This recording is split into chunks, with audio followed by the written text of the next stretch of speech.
청년들 이제 안 갑니까? 거기 있는 거 여기까지? 신기하네. 제가 밴쿠버에 연합 집회를 갔는데 그 성가대 찬양대 아주 뭐 서울대 연대 이대 뭐 성악가 출신들이 찬양한 줄 알았어요. 얼마나 아주 막그 듣기 참 어려울 정도로 아주 그 훌륭한 찬양을 드렸습니다. 그리고 이제 헌금기도 하고 이제 눈을 이제 뜨고 봤더니 그 7, 80명 성가대원들이 3명 남았어요. 내가 물었습니다. 어떻게 된 겁니까? 그랬더니 여기는 찬양하고 나가버려요 그러더라고. 내가 뭐라고 한 줄 아십니까? 싸가지 없는 거더라. 네, 청년들 참 싸가지가 있네요. 예. 자, 저는 염려했습니다. 요즘 한국 교회가 영적인 큰 위기가 왔는데 은혜를 사모하지 않아요. 그래서 부흥회를 안 하고 부흥회에도 관심도 없고 그래서 여기는 이게 서울 그래도 이 신림 지역에 참 수준 높은 동네에 사시는 분 더겠지 하고 예배 끝나고 30명이나 앉아 있을까 했는데 이렇게 참 많이 오셨네요. 예. 감사합니다. 옆에 사람께는 인사합시다. 당신이 우리 교회 희망입니다. 시작. 당신이 우리 교회 희망입니다.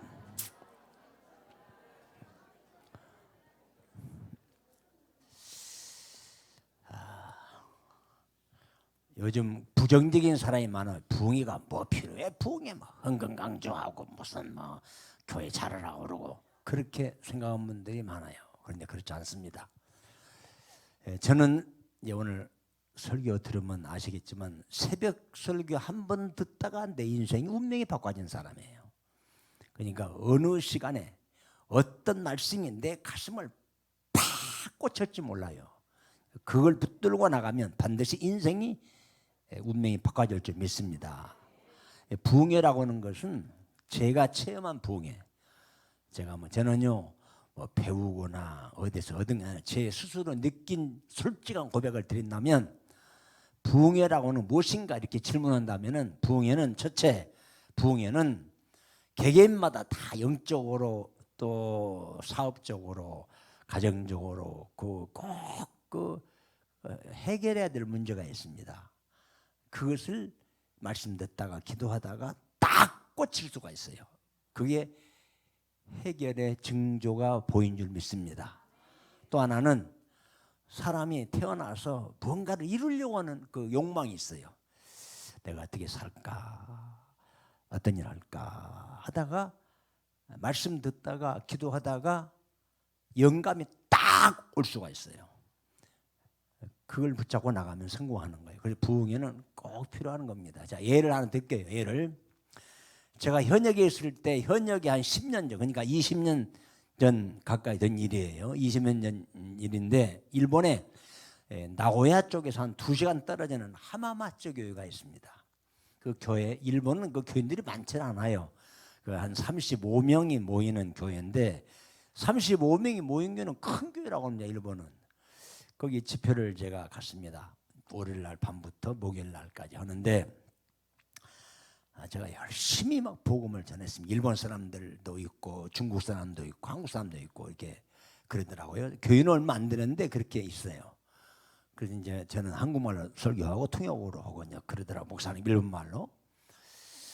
근데 청중을 몇 명 안 되니까 한 3, 40명밖에 안 되니까 한쪽에 한 자매가 33살 먹음쯤 된 자매가 시무룩하고 있어요. 웃는 소리 해도 웃지도 않고 슬픈 막 소리를 해도 슬퍼하지도 않고 가만히 꼬다는 무엇처럼 그냥 가만히 그냥 인상만 팍팍 쓰고 있어요. 그래서 이상하다. 저 여자 뭐가 있구나 하고 이제 예배를 끝나고 담임 목사님 물었습니다. 목사님, 저 오른쪽에 있는 그 자매 한 그 33살쯤 먹어 보이던데 그 자매 무슨 일이 있습니까? 왜요, 목사님? 예배 시간에 반응이 이상하고 조금 그 듣는 자세가 조금 고민이 꽉 차 있는 것 같습니다. 아, 목사님, 그 여자요? 맞습니다. 그 사람이 전주에서 온 사람인데 일본에 직장에 취직을 했답니다. 그 직장의 남자가 하도 막 자기한테 그 러브콜을 오고 그래서 그냥 사귀고 그리고 연애하면서 결혼했어요. 그 남자는 은행 지점장입니다. 일본 남자하고 한국 여자하고 이제 눈이 맞아서 연애해서 이제 결혼까지 해서 하는데, 일본 사람은요 상당히 봉건 의식이 강합니다. 한국 사람 못지않게 아주 봉건주의 사상이 강해요. 근데 결혼은 이제 4년이 됐는데 애가 없어요. 그러니까 그 시부모들이 더군다나 이 인종 이 대한민국 여자를 좋아하지 않는데 아들이 하도 결혼한다고 했는데 애를 못 낳으니까 날마다 학대하고 막 못 살게 굴고 막 나가라고 그러고 이혼하자고 그러고 하루하루가 그냥 마음이 편해서 죽고 싶은 마음밖에 없어요. 차라리 죽는 게 낫다 하고 그렇게 고통 중에 부모님한테 고통당하지 또 남편한테 서름당하지. 그래서 참 살고 싶은 마음이 없이 그냥 교회 왔다 갔다 하고 고통 중에 있는데 그때 예배를 참석했습니다. 그래서 제가 불렀습니다. 그 여자를. 당신 집이 어딥니까? 예, 전주 안디옥 교회에서 있다가 이렇게 일본에 취직해서 남자하고 이렇게 사귀어가 결혼해서 살았는데 애를 못 낳으니까 죽고 싶습니다. 너무 괴롭습니다. 학대받고 전대받고 참 살 용기가 없습니다. 그러길래 자 그러면 제가 시킨 대로 할 거냐고 시킨 대로 하겠습니다. 시간 빠지지 마십시오. 그리고 간절한 마음으로 태문을 열어달라 기도하십시오. 그리고 감동이 되면 소원의 문을 드리십시오. 하나님 저에게 태문을 열어주세요 하고 예물도 드리고 참석도 하고 그렇게 해서 마지막에 안수기도를 받고 하나님께 기도하세요. 그랬어요. 그래서 저는 이제 시간 한 번도 안 꼭 그 자리만 있어요. 그리고 마지막 끝나고 이제 안수기도 해주고 저는 그냥 전주로 왔습니다. 저는 뭐 그러려니 하도 부흥회도 많이 다니고 이런 일이 한두 번 있는 게 아니니까. 그런데 3개월 후 전화가 왔어요. 목사님한테. 목사님 기쁜 소식 드리겠습니다. 무슨 소식인데요? 그 자매 있잖아요. 어제 병원에 갔는데요. 막 배가 뒤틀어서 죽는 줄 알고 큰일 났구나 싶어서 병원에 갔는데 임신했답니다. 그래요. 그래서 너무 깊어가지고 저한테 전화 왔어요. 그 여자가 1년 뒤에 일부러 너무 고마워서 1년 뒤에 한국으로 왔어요. 애를 데리고 목사님 기도받고 목사님 부흥에 참석하고 해냈어요. 너무 고마워서요. 보여주러 왔어요. 데리고 왔더라고요. 참 싸가지가 있더라고요. 여자도. 그래서 아기를 낳으니까 뭐 시부모들이 막 난리가 나대. 그렇게 막 학대하고 막 그런 분들이 따라 뭐 그렇게 애지중지 사랑을 받고 지금 행복하게 살고 있습니다. 그런 내용이에요. 그러니까 이런 비유들이 한두가 아니에요. 이게 부흥회라고 하는 것은 그 시간에 꼭 그 초점이 맞춰서 그 해결해야 될 문제가 있는 분들 이런 분들이 신기하게도 말씀 듣다가 그런 놀라운 기적이 일어날 줄 믿습니다. 이번 기회에도 여기 남 모르는 여러분들 모르는 이웃이 모르는 목사님도 모르는 아픔이 있어요. 그런 분들이 부흥회 시간 참석해서 여러분 안수도 받고 기적이 일어나기를 바랍니다. 자 따라서 합시다. 선민이요 하나님을 감동케 합시다.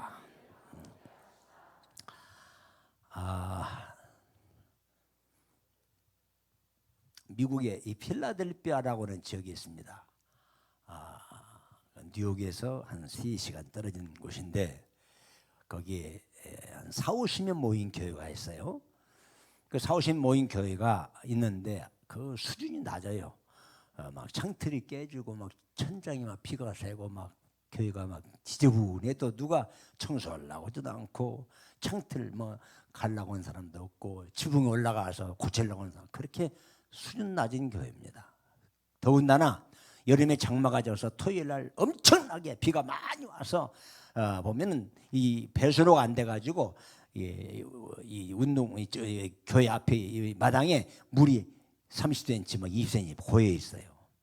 그래가지고 토요일 날 왔다가도 토요일 날 비가 와서 주일 예배를 왔다가도 물이 고여 있으면 신발 벗기 싫어서 그냥 가버립니다. 그렇게 수준 낮은 교회였습니다. 근데 어느 날 토요일 날 엄청나게 막 비가 쏟아져서 목사님이 내일 또 교인들이 다 왔다 가겠구나 그렇게 생각하고 있었는데 목사님이 주일날 예배 드리기 위해서 10시 반에 문을 열고 교회 들어오는데 다른 때와 다르게 교인들이 100%다 앉아 있더라는 거예요. 자, 이상하다. 참 이상하네 하고 목사님이 설교 끝나고 안녕하세요 하고 이제 안내 이제 세계에서 인사로 정문 앞에 가서 하는데 신기한 일이 있어요. 그 뭐냐면은 누가 벽돌을 20장씩 쫙 깔아놓은 거예요. 그러니까 사람들이 누가 이렇게 좋은 일이 온 거야? 참 신기하네 하고 예배를 드리러 오더라 이겁니다. 근데 목사님이 어느 날 주일날 새벽 미명코 그냥 교회를 한번 둘러보러 새벽에 한번 쭉 나왔어요. 그런데 어떤 소년이 니아까를 끌고 막 가더라 이겁니다. 교회 입구에서 나가더라 이거요. 그러고 보니까 벽돌이 20장씩 깔려 있는 겁니다. 그 목사님 물었습니다. 야, 너 일로 와봐라. 너 어떻게 된 거냐? 자, 들어보세요. 목사님, 저는 너무 가난해서 지나간 못하고 저 교회 밑에 벽돌 공장에 한 달 전에 취직을 했습니다. 교회로 오려고 성경 찬송을 들고 주일날 교회 왔는데 세상에 교회 앞에 물이 한 15cm 고여 있었더군요. 근데 이 교회 온 사람들이 아주 멀쩡한 장로님 같고 권사님 같고 집사님 같은 분인데 아이고 물이 많이 고였네 하고 그냥 가버리더라 이겁니다. 그래서 이 소년이 아니 세상 예배드려 왔다가 물이 고였다고 가네? 저 사람 신자 맞아? 저 진짜 교인 맞아? 하고 막 하나님 여기 교회가 진짜 맞는 거예요? 이럴 수 있는 거예요 하나님? 하고 막 혼자 막 투덜대면서 하나님께 기도했답니다. 아니 어떻게 비가 와서 물이 고였다고 신발 벗기 싫다고 그냥 갈 수가 있어요 하나님? 그렇게 막 때를 쓰고 기도하니 하나님이 그 어린 소년의 귀 속에 네가 한번 해볼래? 네가 해결할 수 없니? 그러더래요. 하나님 제가 할게요. 그래서 마침 한 달 전에 가지고 있던 월급을 가지고 다니고 있다가 벽돌 공사 사장님 벽돌 20장만 좀 파세요. 뭐라고 그러니 그냥 파세요. 필요해서 그래요 하고 20장을 사가지고 한쪽을 쭉 깔아놨습니다. 근데 한쪽에만 깔아놓고 보니 어디 오셔거든요. 다시 그 다음 주일날 새벽에 아무도 모르게 다시 20장을 또 사서 깔아놓고 막 가는 중이었습니다. 너 누구냐? 저는 존 와나 메이커라는 소년입니다. 나이는 몇 살이냐? 13살 먹었습니다. 잘 들어보세요. 13살 먹은 존 와나 메이커가 그 누구도 관심도 없는 벽돌 40장으로 하나님을 감동시켰더니 3, 40년 후에 어떻게 됐느냐? 여러분 미국의 뉴욕, 워싱턴, 또 LA, 샌프란시스코 전 미국의 주의 대도시에 가게 되면 큰 이 롯데백화점보다도 더 규모가 큰 대형 백화점 수천 개를 가지고 있는 세계 최대의 백화점 왕이 되었습니다. 이게 누구예요? 13살 먹은 존 와나 메이커가 벽돌 40장으로 하나님을 감동시켰더니 세계적인 대거부가 된 거예요. 그러니까 중요한 것은 하나님을 감동케 해야 됩니다. 성서에 역사적으로 봐도 공부를 잘하고 머리가 좋고 좋은 가문에 태어난다고 해서 성공하는 게 아니에요. 하나님을 감동케 하면 내 인생의 운명이 바꿔지는 거예요. 오늘 우리 청년 되신 분들 하나님을 감동케 하는 새 역사가 이루어지길 바랍니다. 하나님을 감동케 하면 첫째 기적이 일어나요. 두 번째 놀라운 일이 생겨요. 세 번째 인생이 바꿔지는 거야. 자, 오늘 성경의 밖에 사람만 아니라 성경 안에 창세기에서 요한계시까지 수많은 사람이 등장됩니다. 그런데 그 많은 사람들 중에 가장 하나님의 마음을 감동시켜서 최고의 축복, 믿음의 조상, 복의 근원이 된 인물이 있어요. 그분이 아브라함이에요. 아브라함. 따라서 해봅시다. 아브라함.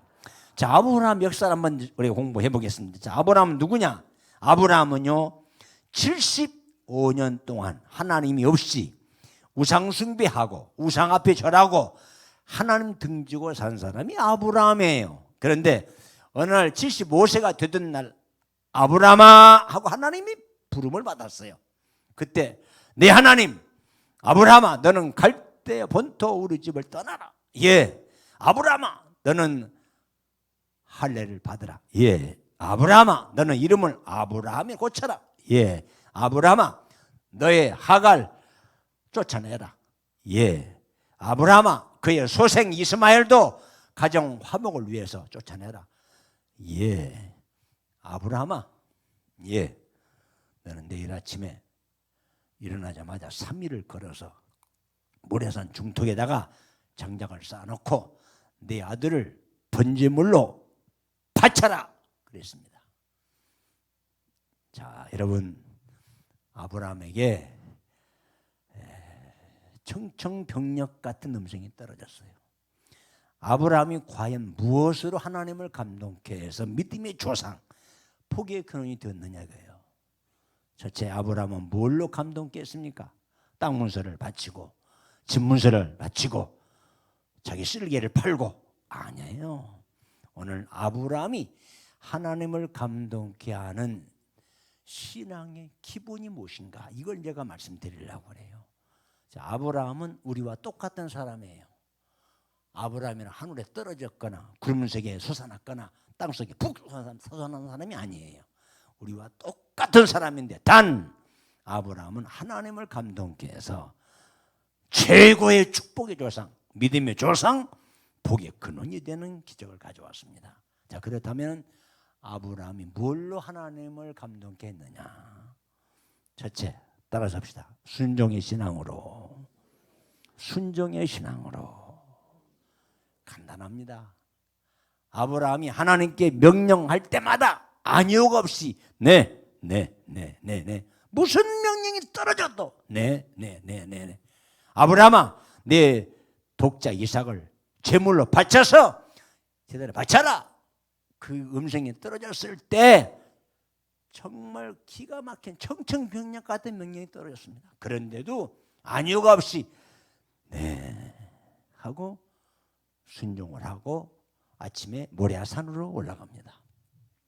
3일을 걸어서 중턱에 도착했습니다. 장작불을 쌓아놓고 아들에게 묻습니다. 아들아, 하나님이 너에게 너를 죽여서 번제로 바치라 하신다. 아브라함의 아들 이삭이 뭐라고 한 줄 아십니까? 아버지, 하나님이 원하시면 그렇게 해야죠. 장작불 제가 올라갈게요. 그러면요 제가 눈 감고 있을 때 칼을 빼서 목을 치세요. 하고 이삭이 올라가 있을 때 아브라함이 칼을 들고 목을 자르는 순간에 아브라함아 성경이 그대로 얘기합니다. 뒤를 돌아보아라. 봤더니 양 한 마리가 있습니다. 아브라함아, 이제야 내가 나를 경유한 줄 알았도다. 네가 독자 이삭을 아끼지 아니하였은즉 너로 말미암아 천하 만민이 복을 받으리라 해서 아브라함이 하나님 말씀에 안역 없이 네네네네 순종하는 신앙으로 하나님 마음을 감동시켰습니다. 순종의 신앙으로. 순종의 신앙으로. 간단해요. 어려운 게 아닙니다. 순종의 신앙으로. 교회 안에 두 종류 신자가 있습니다. 몇 종류가 있다고요? 몇 종류가 있어요? 그렇게 두 종류 반말하는 게 아니에요. 두 종류요. 그래야지 어떻게 싸가지들이 없어요. 어떻게 나보다 연세 많은 분은 이해 같아. 두 종류, 두 종류, 두 종류요. 이렇게 이게 대답이 원칙인 거예요. 몇 종류요? 그래야지 그렇게 해야지. 두 종류가 있습니다. 그렇죠? 자, 한 종류는 모태 신자가 있습니다. 모태 신자. 모태 신자는 누구를 향해서 모태 신자라고 그래요? 어머니 태중에서부터 예배드리고 교회 가고 신방하고 어머님 따라서 저절로 신앙생활하는 사람을 모태 신자라고 그래요. 그렇죠? 그래 안 그래요? 말 같지 않아요? 대답도 안 해요. 그렇죠? 그렇죠? 그런데 제가 말하는 모태 신자는 그런 사람이 아닙니다. 제가 말하는 모태 신자는 모태에서부터 신앙생활하는 사람이 아니라 박 권사님, 예, 구역장님 오세요. 못해요. 이집사님, 성가대님 오세요. 못해요. 김장로님, 내일 전도합시다. 못해요. 이게 모태 신자들이에요. 모태 장로, 모태 권사, 모태 집사. 이런 사람은 천국 간다고 보장 못합니다. 왜 그러느냐? 잘 들으세요. 천국 믿음으로 가는데요. 믿음이 있는 사람은 행함이 따라야 되고 우리 예수님이 나를 위해 십자가에 피 흘려 죽기까지 갈기 찌르듯 죽으셨습니다. 그런데 못해요. 그러게 안 되는 거야. 제가 목회해 보니까 이런 사람은 교회에 도움이 안 됩니다. 교회 성장에 전혀 도움이 안 돼. 그런가 하면 할례 신자가 있습니다. 할례 신자. 목사님, 제가 할래요. 내일 누가 전도? 제가 할래요. 내일 선교 누가 갈 겁니까? 내가 갈래요. 제가 할래요. 할례 신자. 이런 사람들이 교회 성장의 주역이 되는 거야. 이런 사람 때문에 목사는 생명을 내걸고 목회에 흥미를 느끼고 하는 겁니다. 아브라함이 누구예요? 아브라함아, 예, 바쳐라. 예, 떠나라. 예, 이름을 계명하라. 예, 한 번도 거절 안 했어요. 네. 이게 아브라함이에요. 저는 우리 부모님이 저를 키우면서 우리 부모님 보니까 부모님의 소원은 오직 하나야. 제가 사남매거든요. 사남매 자손들이 다 잘 되기를 바라는 것이 한결같은 부모의 마음이에요. 저는 대학을 졸업하고 고등학교를 졸업하고 중학교를 졸업하고 초등학교 졸업했지만은 나를 가르친 선생님이 너 빌어먹어라. 그렇게 한 번도 말하지도 않았지만 그런 마음을 가지는 선생님이 없어요. 다 성공하기를 바라고. 우리 하나님 아버지 하고 믿는 사람은 한 사람도 빌어먹기를 원하지 않습니다. 저주받기를 원하지 않습니다. 하나님이 아브라함의 아들 독자 이삭을 피를 보려고 이삭을 바쳐라 아니에요. 내 말을 듣고 순종하나 안 하나 시험하려고. 여러분, 우리 하나님을 감동케 하는 것이 무슨 어렵고 힘들고 어디에 따와야 되고 노력해서 아니에요. 순종의 신앙으로. 자, 오늘부터 인생의 전반전 아브라함은 75년 동안 하나님이 없이 자기 의미로 마음대로 살았습니다. 자, 이제는 후반전이에요. 오늘부터 인생의 후반전. 자, 지금부터 하나님 과거에 관심도 없어요. 묻지도 않아요. 따지지도 않아. 기억도 안 해. 오늘 이 시간이 지금이 인생의 후반전 시작이에요. 오늘 여러분 남은 생애 동안에 무슨 말씀이 떨어져도 기도하던 중에 말씀 듣다가 설교 듣다가 감동이 오면은 아멘 할래요. 이런 순종의 신앙으로 바꿔지기를 주의 이름으로 축원합니다. 부모가 나를 잘 되길 바라듯이 우리 목사님이 나를 잘 되기를 바라듯이 선생님이 나를 성공하기를 바라듯이 우리 하나님, 우리 모든 성도들이 창세기 1장 27절에 보니까 하나님이 복 주시기를 원해서 우리를 창조했습니다. 그런 것처럼 여러분 순종의 신앙, 하나님을 감동케 하는 후반전 생애가 되시기를 바랍니다. 전반전 어떻게 살았는지 기억할 필요가 없어요. 주님은 묻지도 않아, 따지지도 않아. 지난날에 과거에 우상을 섬겼든지 도둑질했든지 사기를 쳤든지 하나님은 회개하는 사람은 기억도 안 해. 자, 오늘 이 시간부터가 인생의 후반전입니다. 후반전 시작입니다. 무슨 말씀이 떨어지든지 할 수 있는 순종의 신앙으로 바꿔지기를 주님의 이름으로 축원합니다. 둘째로 아브라함이 본문의 말씀 보니까 여호와를 위해서 단을 쌓고 점점 남방으로 옮겨가더라 그랬어요. 자, 두 번째 아브라함이 뭘로 하나님을 감동케 했습니까? 두 번째 아브라함이 하나님을 감동케 하는 두 번째 신앙이 뭡니까? 제단 쌓는 신앙. 제단 쌓는 신앙. 제단이 뭡니까?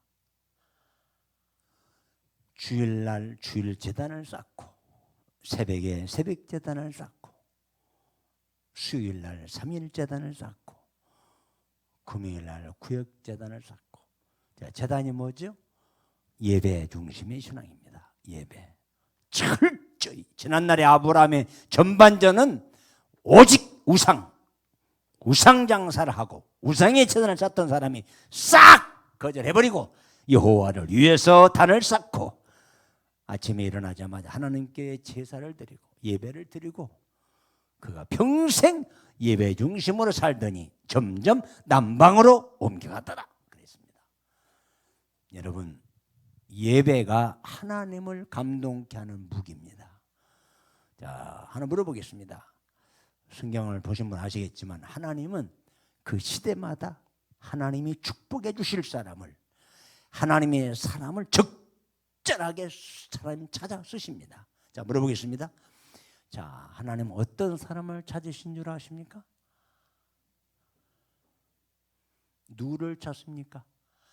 요한복음 4장 23절에 하나님은 영이시니 예배하는 자가 신령과 진정으로 예배할지니라. 따라서 합시다. 하나님은 예배하는 자를 찾으시느니라. 하나님은요, 예배하는 사람을 찾습니다. 예배가 하나님을 감동케 하는 최고의 무기입니다. 구약에 제사 드릴 때 불이 내려왔고 죄사함이 왔고 예배 드릴 때에 용서함이 왔고 하나님과 교제가 왔고 불이 내려왔습니다. 그 제단이 오늘날 현대 예배입니다. 예배. 지금 대한민국에 심각한 비극이 두 가지가 있습니다. 하나는 대한민국의 교육기관이 지금 점점 사라지고 있답니다. 75%가 지금 교육기관이 사라지고 있다는 거. 이건 비극 중에 비극이고 불행 중에 불행입니다. 이대로 가다가는 한국교회 앞으로 엄청난 파장이 있을 거예요. 참 심각합니다. 또 하나 비극이 있습니다. 한국교회 비극 중에 또 하나는 점점 예배가 실종되고 있습니다. 예배가 점점 사라지고 있어요. 저는 젊었을 때 예배가 얼마나 좋았는지 주일날 예배, 밤 예배, 수예배, 철야 예배, 구역 예배 그렇게 예배가 있었습니다. 제가 오전에 말씀했지만 은퇴하고 서울로 올라와서 교회를 가보려고 여기저기 가봤습니다. 그런데 주일날 예배는 다 그 예배 드리는데 밤 예배 안 드리는 데가 많더라고요. 새벽 예배 문 딱 걸어 잠그고 안 드리는 데가 많더라고요. 어떤 데는 여름에 우리는 한 달 방학, 겨울에 한 달 방학 써붙인 데도 있더라고요. 이게 한국교회 비극이구나. 예배가 점점 실종되다 보니까 교인들이 무기력해지고 무능력해지고 신앙심이 점점 사라지다 보니까 한국교회가 점점 감소해지고 있습니다. 제가 대전에서 오신 분 혹시 알아요? 한밭교회 알아요? 한밭. 대전 한박교회 이영원 목사님 있는데 한 주일 출석이 한 6, 7천 명이 되는데 제가 그걸 집회로 갔는데 새벽 예배를 끝나고 그 이영원 목사님 저한테 밥을 먹으면서 아주 기품으로 저한테 얘기를 해요. 강사님, 우리 교회는요, 그때 IMF 때입니다. 한 3년 전 일이. IMF 때보다도 교회가 더 부흥됐습니다. 예산도 훨씬 많아졌습니다. 그러는 거예요. 깜짝 놀랐습니다. 아니 어떻게 그렇게 됐습니까? 목사님, 우리 교회는요, 예배를 빠져본 일이 없습니다. 그랬더니 주위에 있는 교회 목사님들이 우리 예배 안 드립니다 하니까 그 사모하는 신자들이 예배 드린 곳이 없나 봤더니 한박교회 예배 드린다. 그러니까 막 주위에 있는 교회가 문 닫고 거기는 막 계속 넘치고, 예배가 살아있는 교회는 반드시 교회가 성장합니다. 예배로 하나님을 감동시키는 거예요. 미국에 이 경제가 어렵다 보니까 전 세계가 지금 흔들고 있어요. 그렇죠? 요즘에 좀 경기가 좀 좋아진다고 하는데 미국 경제를 우지자지하는 대거부들이 경기 은행의 이 상권을 좌지우지하는 사람들이 4명 있는데 그 4명이 모두 다 시애를 주신대래요. 시애를 한국말로 시애틀, 미국말로 시애를 그러냐? 시애를 주신다는데 잘 들어요. 오늘 학생, 오늘 부모님들 이 소리는 꼭 들어야 됩니다. 잘 들어보세요. 이 시애틀에 이 교회가 한 조그마한 교회 목사님이 막 피를 토하면서 설교합니다. 여러분 전도하세요. 전도야 우리 미국이 살고 우리 사회가 살고 우리 교회 희망이 있습니다. 전도해야 됩니다. 그런데도 교인들이 이렇게 감동이 아마 적게 왔는지 작년부터 전도가 안 되더래요. 그래서 주일학교 선생님 라이크 우든이라는 선생님이 그 말에 충격을 받고 나 전도해야지. 그래 밖에 나가서 초등학생 4명을 데리고 왔어요. 몇 명 데려왔다고요? 4명이요. 4명. 자, 4명을 데리고 와서 자 들어보세요. 그 4명을 앉혀놓고 앞줄 앉혀놓고 그 라이크 우든 교회학 선생님이 철저하게 예배드리는 방법, 예배드리는 시간, 예배드리는 자세, 예배드리는 정신을 철저하게 초등학생들이 가르쳤습니다. 그래서 얘네들이 새벽 예배, 낮 예배, 또 밤 예배, 수예배까지 예배 시간에 빠지지 않고 정성껏 예배를 드리다가 초등학교를 졸업했습니다. 그리고 또 3년간 또 중학교를 졸업했습니다. 열심히 신앙생활 하다가 또 고등학교를 졸업했습니다. 고등학교를 졸업하고 4명 중에 3명은 다 흩어졌습니다. 가난해서 대학을 진학 못 오는 거예요. 한 명만 대학교 입학했다가 1년 후에 또 중퇴해버렸습니다. 중퇴. 자, 이네들이 4명의 어린이들이 중학교를 졸업하고 고등학교를 졸업하고 다 흩어졌는데 이네들이 지금 오늘 미국 사회에 대기업가로 대성공을 했어요. 얘네들이 누구냐? 첫째, 그 4명 중에 한 사람이 누구냐? 그 사람 4명 중에 한 사람이 첫째 빌 게이츠입니다. 빌 게이츠. 자, 빌 게이츠 이 이름 들어봤어요? 수준 높으네. 들어봤구나. 빌 게이츠가 가진 재산이 25년 전 일입니다. 한국에도 얼마 다녀갔습니다. 소프트웨어 창시자 아닙니까? 이분이 누가 조사해 보니까 현금만 25년 전 이분이 가지고 있는 현금 재산이 25년 전 120조를 가지고 있습니다. 놀라지도 않네. 부동산은 더 많아요. 어마어마한 부자입니다. 현금이 120조 현금이. 자, 또 한 사람이 있습니다. 그 4명의 어린 중에 한 사람이 누구냐? 보잉. 들어봤어요? 안 들어봤어요? 비행기 타봤어요? 안 타봤어요? 전부 그 사람 거예요. 보잉 거예요. 그게 자기 이름을 따서 보잉 747, 308 그게 전부 한국에 대한민국에 아시아나항공, 대한항공 중에 500~600대가 있습니다. 저는 우리 바울교 신자한 사람이 이스타 항공 회장이 있어요. 지금은 어두운 데가 있지만은 그분이 비행기를 사올 때마다 꼭 담임 목사한테 예배 드리고 출항을 합니다. 그분이 많지는 않아요. 그분이 가지고 있는 비행기가 19대인가 가지고 있는데 미국에서 새로 보잉 회사에서 한 들고 갔다는 거예요. 175석이에요. 제가 물었습니다. 전무같이 예배 드리고 있기를 끝나고 김 전무님 하나 궁금한 거 있습니다. 이 비행기가 175석이죠. 예, 그렇습니다. 이 비행기 한 대 살려면 한 2억 됩니까? 물어봤어요. 더니 웃으면서 목사님 2억이 뭐예요? 현금으로 1,000억 이상이 한대요. 175석이. 바로 앞에 380 비행기가 있더라고요. 2층에 전부 다 비즈니스석인데 그 큰 비행기 있게 저 380 비행기 얼마입니까? 그랬더니 저 현금으로 4천억이 넘습니다. 그래요. 그 비행기들이 거의 보잉 회사에서 나옵니다. 그러니까 상상해 보세요. 어마어마한 부자입니다. 대단합니다. 세 번째 그 어린이 중에 한 사람이 누구냐? 맥콜드입니다. 맥콜드가 누구예요? 지구상에 최초로 핸드폰을 제작해서 전 세계를 매매한 사람이 맥콜드입니다. 맥콜드. 어마어마히 셀 수 없을 만큼 부자입니다. 마지막 네 번째 코스트라. 이 사람 누굽니까? 이 코스트라는 자기 회사에서 비행기 만드는 부속품을 만들어 가지고 자기 친구 보잉 회사에 납품하는 사람이에요. 보세요. 빌 게이츠, 보잉, 맥콜드, 코스트라. 얘네들이 인류대학을 나오고 훌륭한 가문에 탄생하고 학박사가 되고 머리 영리한 사람이 아니에요. 그들은 초등학교 때부터 철저하게 예배를 드리다가 하나님께 감동을 받고 세계적인 우수한 기업가가 되었어요.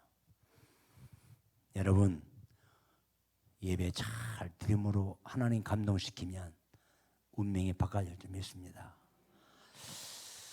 자, 시간이 좀 있으니까 오후에는 제가 제 간증 얘기를 조금 하겠습니다. 저는 간증이라기보다는 참 부끄러운 간증이죠. 저는 철저하게 불교의 전통적인 집안에 태어났어요. 저희 고향은 전라북도 순창원 동계면 이동리 455번지가 제 고향입니다. 우리 아버지, 할아버지, 진조, 고조, 고고조 계속 석가만 하나님, 불교만 종교인 줄 알고 예수 외자를 모르는 무식한 가정에 태어났어요. 그러다가 제가 중학교 2학년 때 제 친구에게 전도를 받고 교회를 그냥 들랑달랑 그렇게 다니다가, 잘 들어보세요. 청년들 잘 들어봐요. 우리 학생들, 부모님들 자녀가 있는 분들 잘 들어보세요. 제 친구가 그래요. 이제 내년이면 수능 시험 보고 대학을 갈 텐데 그때가 12월 27일쯤 됐나 그랬을 거예요. 야, 발려나, 우리 내일 아침에 이대준 목사님에게 새벽 예배 나가서 안수를 받고 공부하면, 자, 저 그대 얘기합니다. 첫째, 좋은 대학 갈 수 있다. 머리가 영리해진다. 그리고 공부를 잘할 수 있다. 그러는 거예요. 새벽 기도 가서 목사님에게 안수 받고 공부하면 좋은 대학 간다. 머리가 좋아진다. 영리해진다. 공부가 잘 된다는 거예요. 자, 그 유혹의 소리를 듣고 니나 가라 할 사람 누가 있습니까? 지금 내년이면 수능 시험 보고 이제 갈 텐데, 그래서 그 말 듣고 저는 난생 처음으로 그냥 2학년 추운 겨울에 새벽에 나갔고 난생 처음으로 이대준 목사님의 안수를 받았습니다. 자, 들어보세요. 제가 그때 새벽 예배 나가서 보니까 거의 다 50대, 60대, 70대 분들이고 학생은 저밖에 없어요. 우리 친구 둘만 있습니다. 그때 새벽 예배 나가서 말씀에 은혜 받고 목사님 안수 받는 순간에 제 인생의 운명이 180도로 바꿔졌습니다. 그때부터 제가 성령의 불을 받고 하나님의 음성을 듣고 신의 음성을 정확하게 들었습니다. 제가 그때. 그래서 모든 것을 다 정리하고 하나님, 내 평생 이 복음 빛을 갖겠습니다. 내가 천국 지옥에 대한 이 비밀을 전하겠습니다. 그리고 이제 약속을 하고 그 다음날 아침부터 고등학교 2학년 배지를 단 그날부터 저는 예배를 빠져본 일이 없습니다. 새벽 예배, 주일 낮 예배. 주일 밤 예배, 수요 예배, 비가 오나 눈이 오나 시험을 보나, 시험 보다가도 예배 시간이네, 운동하다가도 밥 먹다가도. 제가 예배 소문이, 별명이 예배 미친놈이라고 소문났어요. 심지어는 구역예배까지 갔습니다. 학생복을 입고 공부하다가 구역예배네 하고 갔어요. 구역예배 갔더니 한 50대 먹은 권사님인지 집사님인지, 제가 30분 전에, 저는 시간 지키는 건 제가 철칙으로 알고 있어요. 동광기가 깨끗하자, 시간 개념이 정확히 살자, 일에는 성실하자, 이것이 제 삶의 표준입니다. 그래서 30분 전에 가서 앉아 있었어요. 그때 권사님이 예배 시간 다 돼서 학생은 왜 왔어? 그래요. 저요, 우리 구역이기 때문에 예배 드리러 왔습니다. 그럴 때만 쌍눈을 부고도 학생이 공부하러 왔다고 막 얼마나 막 혼을 냈겠는지. 그래서 구역이면 그 여자 꼴 보기 싫어서 안 가버렸습니다.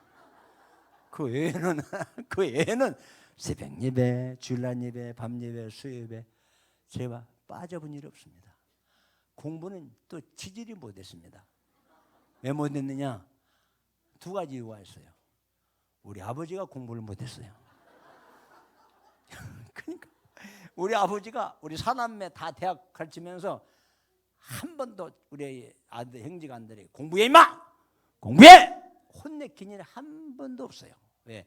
본인이 못했으니까. 그러니까 공부 못한 학생들을 야단친 부모는 가장 어리석고 멍청한 사람들이에요. 자기가 못했는데 무슨 공부 잘하고 그래.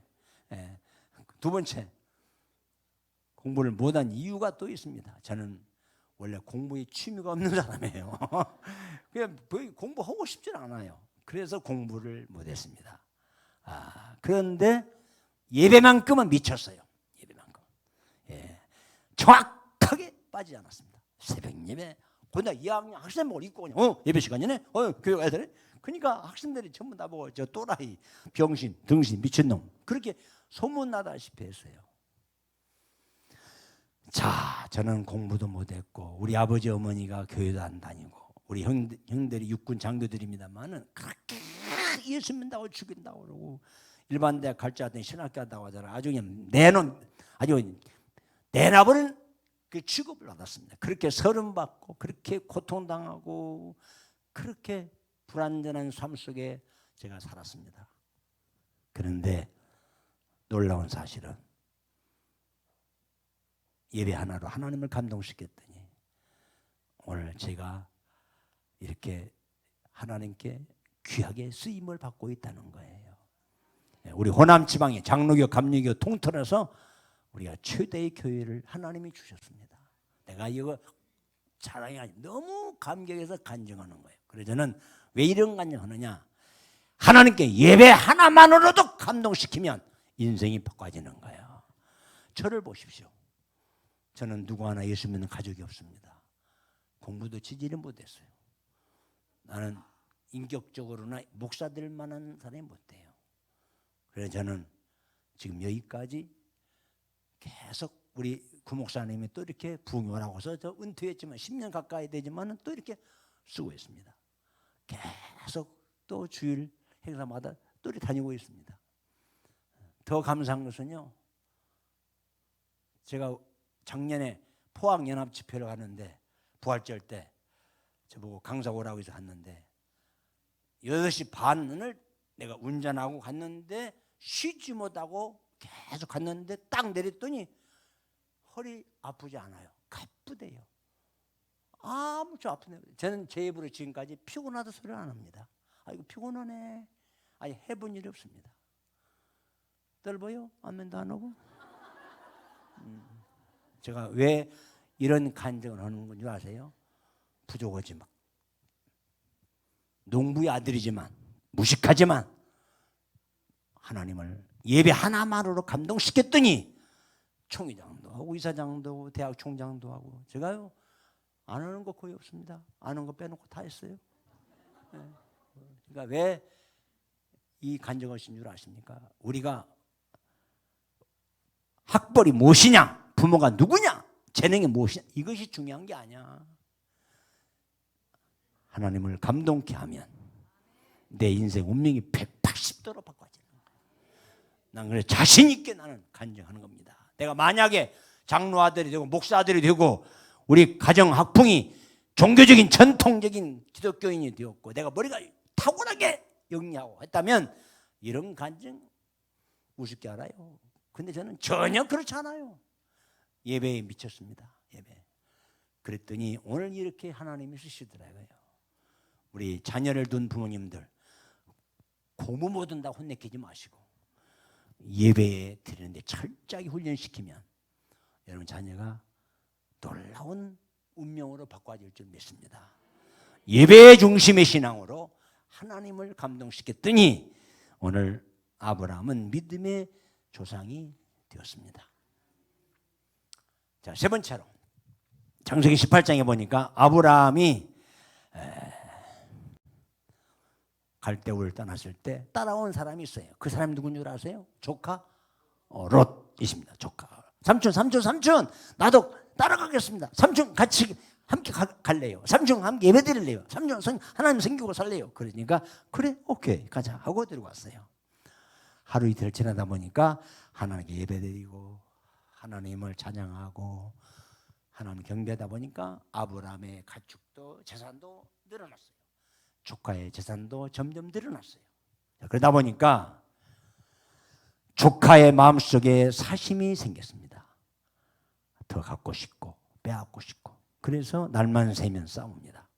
아브라함의 조카와 롯의 조카들이 서로 싸움. 내 것, 네 것, 이 새끼야, 저 새끼, 개새끼야, 저 새끼만 싸우는 겁니다. 아브라함이 하루 이틀 보니까 참 꼴싸납죠. 부릅니다. 아브라함이 조카야, 예. 저기 보이냐 안 보이니? 보입니다. 뭐하니? 싸우는구만요. 들어보세요. 조카야, 너와 나와 하나님을 섬기는 군류가 아니냐? 브리스 족속, 여부스 족속, 기르가 족속들이 지금 우리 보고 있지 않느냐? 조카야, 우리 싸우지 말자. 내가 우하면 내가 좋아할게. 네가 좋아할래? 내가 우할게. 우리 싸우지 말자. 그랬습니다. 그리고 그 말이 끝나자마자 조카 롯은 보기 좋은 옥토 그냥 보이는 대로 싹 다 가져버렸습니다. 아브라함은 헤브론 땅으로 318명의 군사를 데리고 헤브론 땅으로 갑니다. 왜? 안 싸우려고. 자, 20년 30년 후에 어떻게 됐습니까? 아브라함은 세계 최대의 알거지가 되어야 됩니다. 조카는 세계 최대의 거부가 되어야 됩니다. 어떻게 됐습니까? 아브라함의 조카는 알거지가 되었습니다. 알거지. 아브라함은 세계 최대의 거부가 되었습니다. 뭐 때문에? 화평의 신앙. 평화로다. 하나님은 뭘 원하십니까? 화평의 신앙, 화목의 신앙. 우리 예수님 누구예요? 하나님과 나와의 죄를 없이 하려고 화목제물이 되셨도다. 너희끼리 서로 화목하라. 이게 예수님의 간곡한 부탁이에요. 여러분, 우리는 예수 믿지 않는 사람과 달라야 됩니다. 우리 싸우지 말아야 돼요.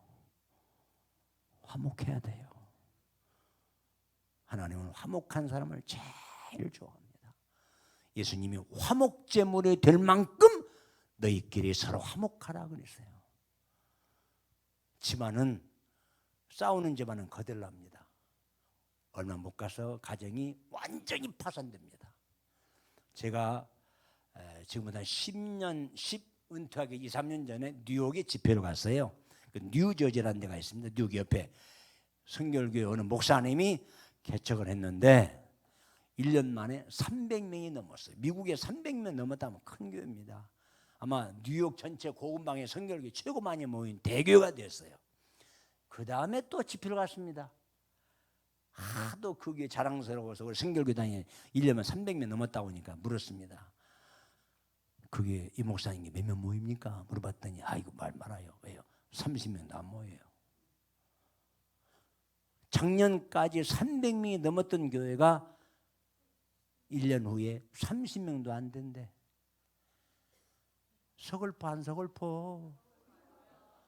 왜 그러냐 물어보니까 교인들끼리 싸움이 막 벌어졌는데 호남파, 영남파, 목사파, 장로파, 개척교회파, 본교회파 파파파파 그래가지고 이 파벌 때문에 교회가 싸워요. 교인들 다 흩어져 버렸대. 교회가 안 싸우기만 해도 교회가 부흥됩니다. 저는 바울교 목회하면서 내 앞에 장로님들이 싸웠다, 부목사들이 싸웠다 그러면 쥐도 새도 모르게 쫓아내버립니다. 진짜 그래요. 그런데 한 사람도 쫓아낸 일이 없습니다. 안 싸우니까. 바울교회 부흥된 비결이 첫째, 우리 교회는 싸우지 않아요. 그러니까 다른 장로교, 감리교, 순복음교회에서 막 싸우고 피터지게 싸우고 우리 교회 와서 정착을 해버리는 거예요. 그러니까 한 주일에 막 100명, 90명, 80명이 막 등록하더라니까. 나 이 교인 빼갔다 양도놈 새끼라고 이거 내일 들어맞지 말아라. 얼마나 서름 나가는지 모릅니다. 문제가 생기면 우리 교회로 와버리니까 교인들이. 우리는 안 싸우는 교회니까. 그래 우리 교회가 부흥된 교회. 제가 뭐 잘났고 아니요. 전주 하버드대학, 서울대학, 옥스퍼드대학, 일본 동경대학 나온 기라성 같은 실력자들이 엄청나 많은데 그런데 우리 교회로 오더라고요. 왜? 교회는 화평을 좋아해요. 화목한 교회를 찾습니다. 나는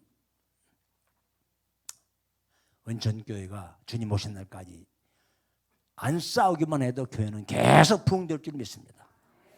교회는 싸우면 거들나요. 끝나는 거예요.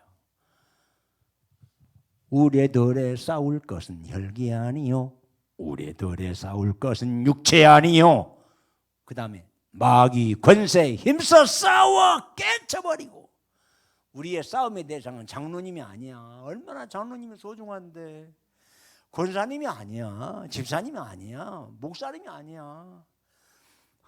어떤 게 와보니까 막 아이고 목사 멱살 잡고 막 죽인다 살린다 막 개놈 소놈 상놈 아이고 그게 망해요.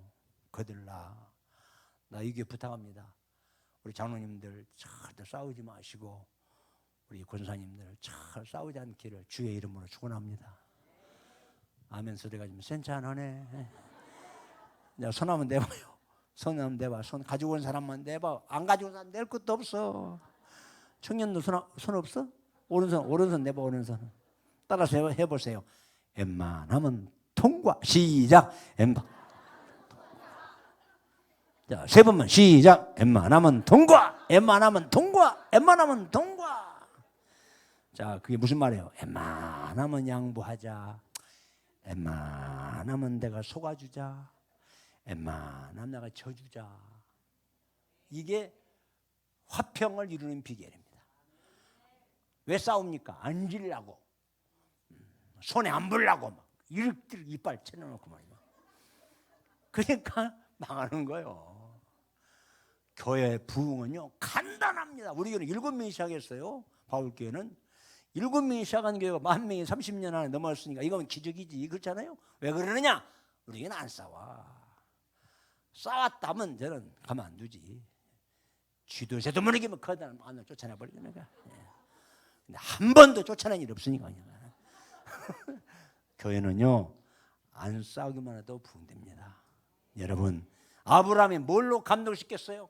조카야 우리 싸우지 말자. 내가 우하면 내가 좋아할게. 그 말은 무슨 말이에요? 내가 손해볼게. 져줄게. 양보할게. 하나님은 아브라함의 촉을 끊는 거예요. 당연히 조카가 거부가 돼야 되고 세계적인 갑부가 돼야지. 조카는 쫄딱 망했어. 알가지가 됐어. 여러분 화평이 이렇게 중요한 거야. 아브라함이 하나님을 감동했다니까 무슨 구체적으로 조직적으로 아니요. 평범해. 간단해. 화평으로. 그래서 아브라함이 그 모습을 보시고 복의 근원이 되었고 엄청난 축복을 아브라함이 부어버린 거야. 왜? 화평의 신앙으로. 화평의 신앙으로. 싸우지 마세요.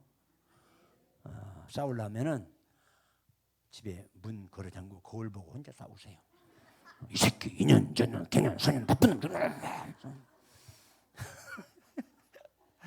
절대 싸우지 마요. 얼마나 소중한데. 남편이 얼마나 소중한데. 아내가 얼마나 고마웠고 소중한데. 저는 우리 아내가 볼수록 천사 같아가지고 여보 당신 볼수 천사 같아요. 좋아가지고 춤춰 혼자 밖에서 좋다. 반찬이 달라지고 또 대하는 태도가 달라져. 요즘은 그냥 기생같이 저를 대해요. 얼마나 막 어리치고 막 좋아서 막 세상 말 환장한데 되더라고. 왜? 내가 잘 주니까. 내가 만약 집에 가서 막 그냥 막 2년 전인 개년 소년 해보세요. 그러면 그 상파 다 깨지는 거야 이게. 여러분 삶의 이 패턴이 뭐 어려운 거 아닙니다. 간단한 거야. 자 마지막 네 번째로. 자 마지막 중요한 것입니다. 창세기 18장에 보게 되면 잘 들으세요. 듣기만 해요. 아니 목사님이세요 지금? 목사님이요? 왜 씁니까? 아이고 쓰지 마요. 쓴 게 다 안 좋아요. 나 쓴 사람 나 별로 안 좋아해. 왜냐? 왜 안 좋아하느냐? 제가 어느 교회 부흥회 가서 쓴 사람 때문에 제가 망친 일이 있습니다. 쓰더니 막 그냥 뭘 따지고 막 비교하더니 막 아니 그만 용을 가지고 떼어두고 따지는데 아이고 나 쓴 사람 절대 안 좋아해. 쓸 필요 없어요. 그냥 듣기만 해도 되는 거야. 성경에 이 설교 쓰란 법이 어디 한 번도 없어요. 들어라 그랬지. 들어라 그랬지. 써라 뭐 없다 이 말이에요. 쓸 필요 없어요. 그냥 들으면 끝나는 거예요. 자 아브라함의 집에 하나님의 사람들 세 분이 왔어요. 그냥 아브라함이 너무너무 좋았어요. 부엌에 있는 자기 부인한테 여보 하나님의 사람들이 세 분이 왔어. 제일 살찐 짐승 흠이 없는 짐승을 잡아다가 정성껏 대접하자. 부인이 오케이 좋아요. 그래서 삽시간에 정성껏 흠이 없는 짐승을 잡아다가 딱 대접을 했습니다. 그분들이 잘 맛있게 잡수시고 아 맛있다 하고 이제 나가는 거예요. 그 나가면서 여운을 남깁니다. 아브라함아 예 너희 집에 아들 있지? 아들 없어요. 너 아들 못 낳아요. 그러니까 잘 들어보세요. 그 대접을 받은 하나님의 사람들이 아브라함에게 내년 이맘때에 너희 집에 하나님이 아들을 주시리라 그랬어요. 그러고 가버린 겁니다. 부인이 여보 방금 하나님의 사람들이 뭐라고 하고 한 것 같은 뭐라고 한 거예요? 있잖아 당신 90세 나 100세 1년 후에 하나님이 아들을 주신대 하고 그러고 부인한테 얘기한 거예요. 그러니까 아브라함 부인 사라가 나 90세 당신 100세 1년 후에 아들을 주신대. 그러니까 아브라함이 부인이 그 말 듣고 뭐라고 한 줄 아십니까? 저는 그 연구원하고 밤새고 기도했습니다. 뭐라고 얘기했을까? 이렇게 얘기했을 것 같아요. 여보 1년 후에 당신 90세 나 100세 아들을 주신대. 그러니까 아브라함의 부인이 뭐라고 한 줄 아세요? 여보 여시나 처먹어라 그랬을 것 같아요. 그 내 말입니다. 내 말. 그런데 아브라함의 부인이 뭐 했더라? 웃었더라 그랬어요. 아이고 아들을 주신다고. 웃었다란 말은 첫째 여보 웃기지 마 이 등신아 그 말입니다. 두 번째 농담하지 마 이 병신아 그 말입니다. 세 번째 그걸 말이라고 하냐 이 또라이야 그 말입니다. 그런데 하나님의 사람들이 정확하게 1년 후에 아들을 주시리라 떠났는데 1년 후에 정확하게 아들 이삭을 주신 줄을 믿습니다. 뭐 하다가 대접하다가 자기 집에 온 하나님의 사람들을 정성껏 대접했더니 그 집에 기적이 떨어졌어요. 자 물어보겠습니다. 하나님 눈에 보입니까 안 보입니까? 솔직히 진실로 얘기해봐요. 하나님 눈에 보여요 안 보여요? 하나님은 눈을 쉽게 봐도 안 보입니다. 그런데 하나님이 보낸 사자는 눈에 보입니다. 그래서 아브라함이 자기 집에 온 손님들이 하나님인 줄 알고 하나님을 대접하는 마음으로 있는 정성을 다 총동원해서 대접했더니 하나님이 감동을 잡으시고 하나님이 사람들을 통해서 아들을 주신 거예요. 믿으시면 아멘 하세요. 뭐하다가? 대접하다가. 정성껏 자기 집에 온 하나님의 사람들을 대접하다가 기적이 일어난 거예요. 대접이 이렇게 중요한 겁니다. 하나님을 감동케 하는 무기가 뭐예요? 하나님을 대접하는 마음으로 정성껏 대접한 거야. 그러더니 기적이 일어난 겁니다. 신길교회 우리 장로님들 박성철 장로님 아신가요? 장로님들 아세요? 아시죠? 신길교회 그렇지 거기 제가 총회장 때 장로님 헐려게 했다고 해서 제가 갔습니다.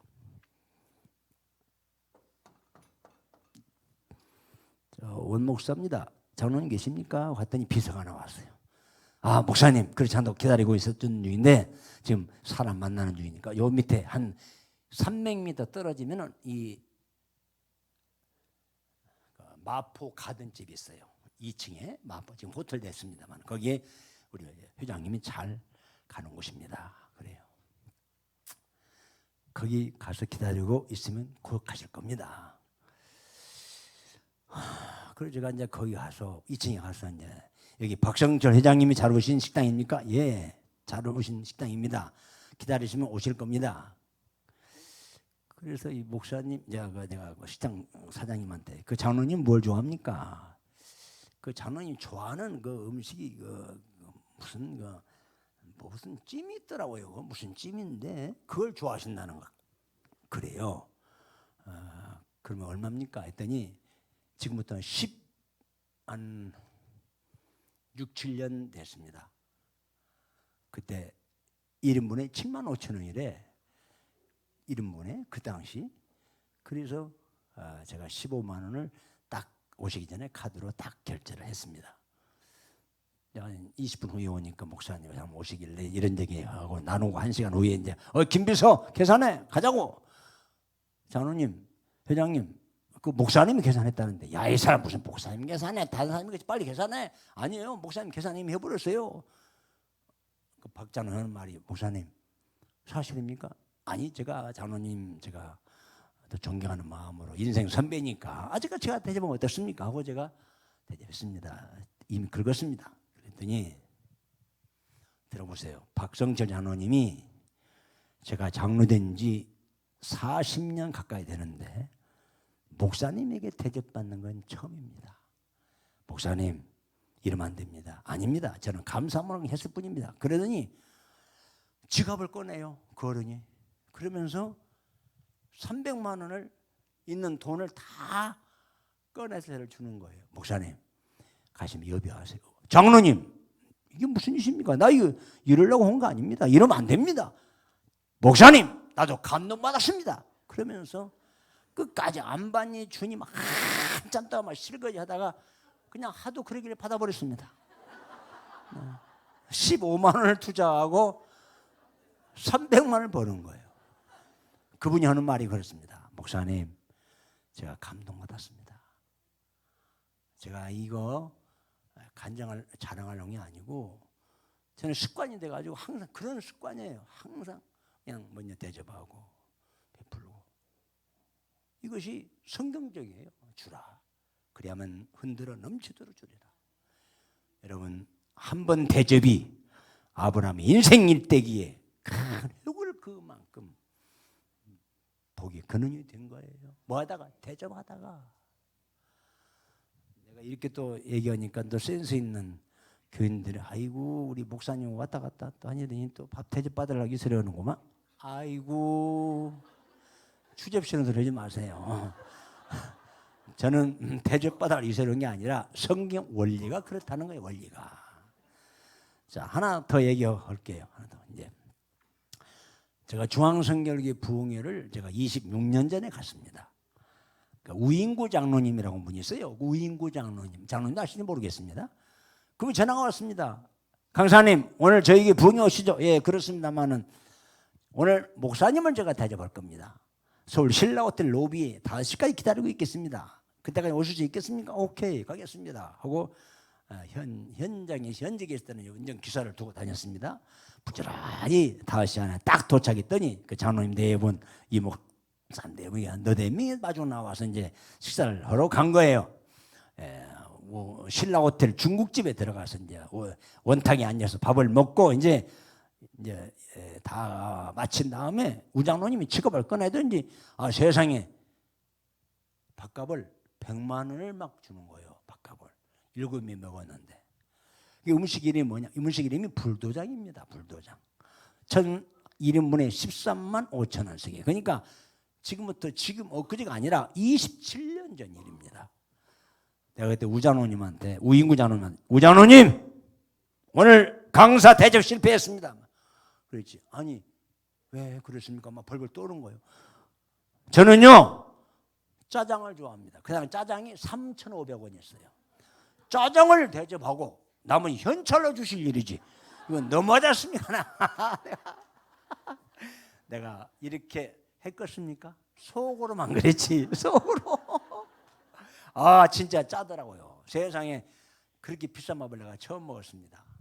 자, 여기서부터 여러분에게 꼭 알려야 될 말이 있습니다. 우장로님이 제 손을 꼭 잡고 목사님 제 살아온 생애가 참 기적이었습니다 하면서 3분간만 간증할 수 있도록 해주시겠습니까? 그래 하시라고. 자, 들어보세요. 우장로님 간증 얘기합니다. 지금 자기는 중앙성결교회 총각부터 나왔대. 총각 때부터. 얼마나 가난하든지 정말 이 입으로 표현할 수 없을 만큼 쌍티온 오 밑에 이응 구멍이 찢어질 만큼 그냥 가난해야 돼요. 뭔 말인지 몰라 하지만 사람들이 아는 사람 알아. 목사님을 알아서 벌써. 그렇게 가난했습니다.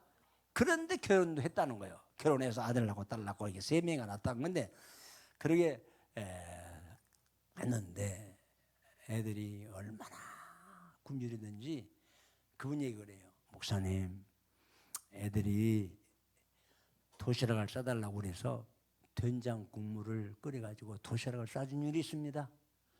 아침에 따뜻한 물에다가 소금물을 넣어서 소금 국물을 먹여서 학교 보낸 일도 있습니다. 막 울면서 그 얘기하는 거야. 그 정도 가난했습니다. 그래서 교회 와서 기도만 하게 되면 꼭 이렇게 기도해요. 하나님 우리 집도 부자 되게 해주세요. 돈 좀 주세요. 부자 되게 해주세요. 돈 좀 주세요. 교회만 오면 그 기도만 했대요. 우리 집도 돈 좀 주세요. 부자 되게 해주세요. 돈 좀 주세요. 부자 되게 해주세요. 주일 낮에 와도 밤에 와도 그런 기도만 하고 그냥 예수님 이름으로 기도하면 가버렸대. 근데 3년 4년 5년 가도 그런 기도 했는데 돈도 안 붙고 부자도 안 되더래. 그래 어느 날부터가 기도가 다급해지더랍니다. 하나님 우리 집에 돈 부자돈 부자돈 돈 부자돈 부자돈 돈 부자돈 부자돈 돈 부자돈 돈 예수님은 기도합니다. 하고 가버렸다는 거예요. 그분 얘기요. 돈 부자돈 부자돈 부자돈 뭐 부자 되게 해주세요. 뭐 그런 시간이 없더래. 돈 부자돈 부자돈 돈 그렇게 기도하다가 수년을 지났대. 자, 잘 들어봐요. 웃을 일이 아니야. 근데 어느 날 헌신예배 강사님 오셨대. 헌신예배 강사님이 딱 오더니 중앙교회 성도 여러분 부자 되기 원하십니까? 그렇게 물었대. 자, 여기 은천교회 은천교회 성도 여러분 물어보겠습니다. 자, 은천교회 성도 여러분, 장로님, 권사님, 집사님, 우리 청년 여러분 부자 되기 원하십니까? 그런 식으로 희말택이 없이 네, 아멘. 그렇게 했대. 그분 얘기요. 그런데 그때 여러분 부자 되기 원하십니까? 그때 전부 다 견디래. 아멘, 아멘, 아멘, 아멘, 아멘. 그랬대요.